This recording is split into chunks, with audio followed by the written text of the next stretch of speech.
Hello everyone, let's solve JEE question in 3 minutes.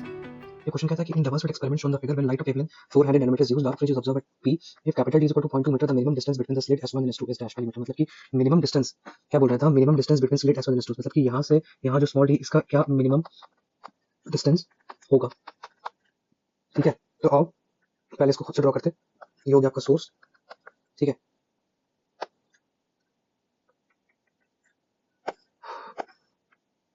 तो ये हुआ आपका कौन सा गया, ये हो गया स्ट्रेट लाइन, ऐसा हुआ, ये ऐसा हुआ, ठीक है। तो अब देखो, ये हो गया स्लिट 1, ये हो गया स्लिट 2, यहाँ से यहाँ डिस्टेंस कैपिटल D, यहाँ से यहाँ भी डिस्टेंस कैपिटल D, ठीक है। और यहाँ से यहाँ जो डिस्टेंस है वो स्मॉल d है, दिक्कत नहीं होना चाहिए भाई। अब देखो, हम लोग को d चाहिए और जो वेवलेंथ ऑफ लाइट यूज है ना वो कितना है आपके पास, 400 nanometer. 400 nanometer. Dark fringe is optimum, मतलब इस पॉइंट p पे क्या हो रहा है, डार्क फ्रिंज मिल रहा है। क्या मिल रहा है अपन को, डार्क फ्रिंज मिल रहा है, ठीक है। और कैपिटल D की जो वैल्यू है वो है 0.2 मीटर।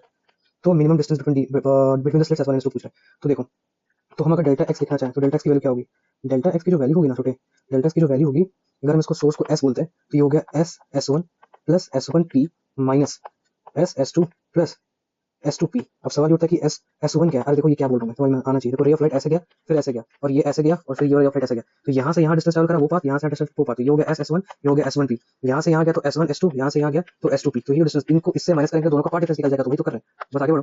तो S1 को क्या लिख सकते हैं, पाइथागोरस लगा दो ना। जब पाइथागोरस लगाओगे तो क्या मिलेगा, देखो जब पाइथागोरस लगाओगे तो यहाँ, अरे सॉरी, तो ये हो गया आपका स्मॉल d, ये हो गया आपका कैपिटल D, तो ये हो गया under root small d square plus capital D square.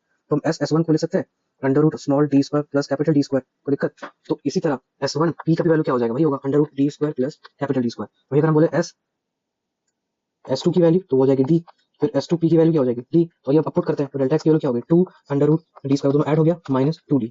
ठीक है, अब देखो क्या बोल रहा है कि हम लोग को डार्क फ्रिंज मिल रहा है, ठीक है। क्या मिल रहा है, डार्क फ्रिंज इज ऑब्जर्व्ड। तो डार्क फ्रिंज में क्या होता है, 2n-1 लैम्डा बाई 2, ये हो गया, कोई दिक्कत नहीं होना चाहिए। तो ये होता है। अब आप देखो, अब देखो, तो d square plus d square minus 2d हो गया।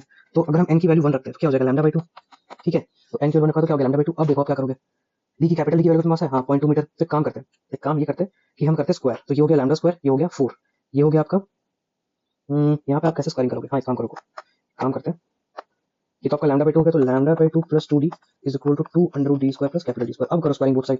अब जब स्क्वायर करोगे तो क्या हो जाएगा, lambda square by 4 plus 4d square plus 2 times 2d lambda by 2 is equal to क्या हो गया, 4 small d square capital D square, मतलब 4 small d square 4 capital D square.